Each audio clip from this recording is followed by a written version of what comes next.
সাইয়েদনা সুমামা ইবনে উসাল রাদিয়াল্লাহু তাআলা আনহুর কথা মনে পড়ে যায়। তিনি ছিলেন ইয়ামামার বাদশা।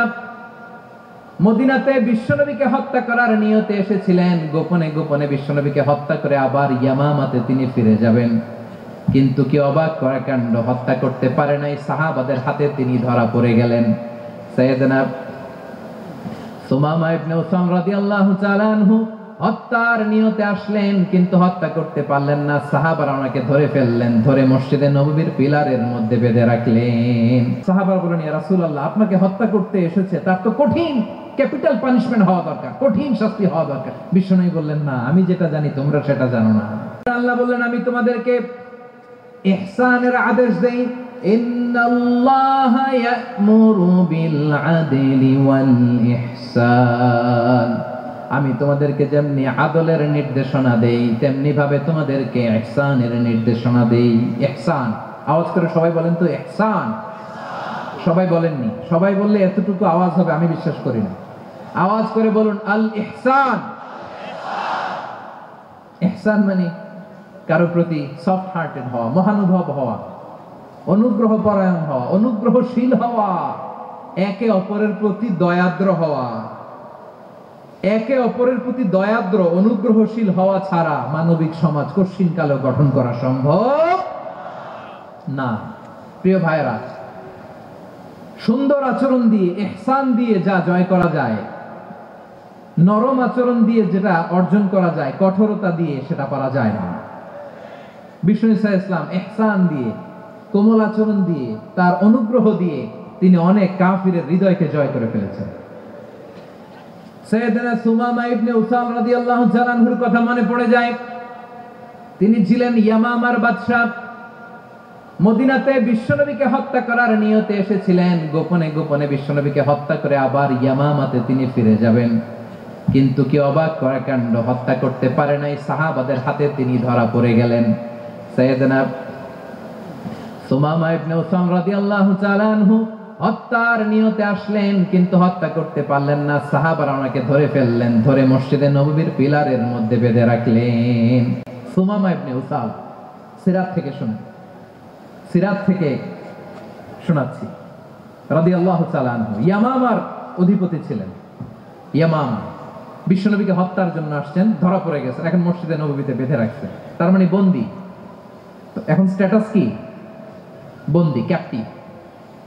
বিষ্ণু ঈসা ইসলাম সাহাবাদেরকে বললেন, তার খোঁজ খবর নিও, সুমামা ইবনে উসালের খোঁজ খবর নিও। সাহাবারা বললেন, ইয়া রাসূলুল্লাহ, আপনাকে হত্যা করতে এসেছে, তার তো কঠিন ক্যাপিটাল পানিশমেন্ট হওয়া দরকার, কঠিন শাস্তি হওয়া দরকার। বিশ্বনবী বললেন, না, আমি যেটা জানি তোমরা সেটা জানো না। তোমরা সুমামার সাথে ভালো আচরণ করো। বিশ্বনবী সুমামার কাছে গেলেন। প্রথম দিন যে তিনি কালেমার দাওয়াত দিলেন, ইমানের দাওয়াত দিলেন, ইসলামের দাওয়াত দিলেন, রিসালাতের দাওয়াত দিলেন, আখিরাতের দাওয়াত দিলেন। পরের দিন যে বিশ্বনবী সালাতের দাওয়াত দিলেন, যাকাতের দাওয়াত দিলেন, ইসলাম কি, কিভাবে, কেমন করে পালন করতে হয় চমৎকার আর্টিকুলেট করতে শুরু করলেন। তন্ময় হয়ে সুমামা ইবনে উসাল রাদিয়াল্লাহু তাআলা আনহু বিশ্বনবীর কথাগুলো শুনতে আরম্ভ করলো। একদিন নয়, দুই দিন নয়, টানা 3 দিন বিশ্বনবী সুমামার কাছে ইসলামকে প্রেজেন্ট করেছেন, উপস্থাপন করেছেন। আওয়াজ করে বলেন, কয় দিন?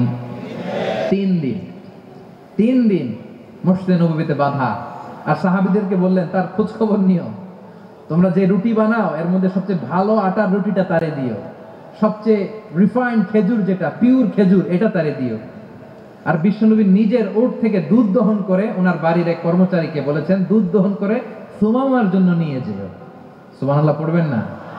সবাই তো অবাক, ইয়ামামা থেকে আসছে নবীকে হত্যা করতে, বিশ্বনবী দেখে তারে জামাই আদর করে, তাকে মজার মজার খাবার দিও, দুধ দিও, আদর আপ্যায়ন করো।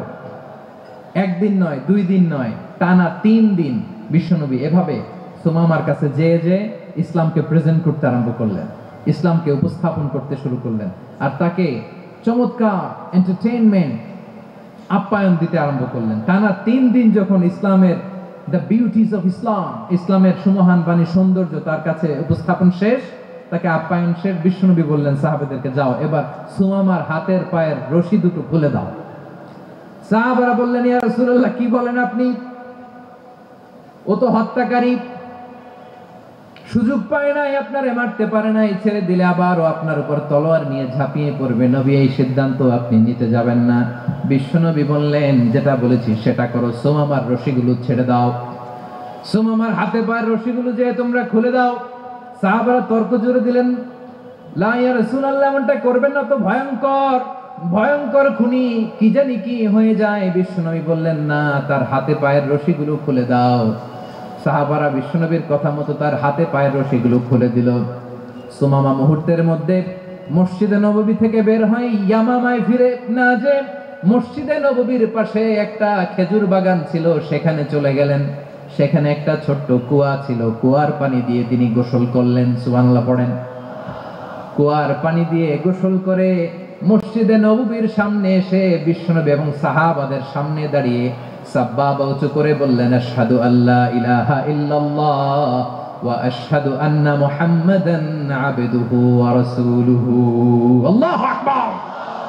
আমি সাক্ষ্য দিচ্ছি আল্লাহ ছাড়া কোনো ইলাহ নাই, আর মুহাম্মদ আল্লাহ তাআলার প্রেরিত বান্দা এবং রাসূল।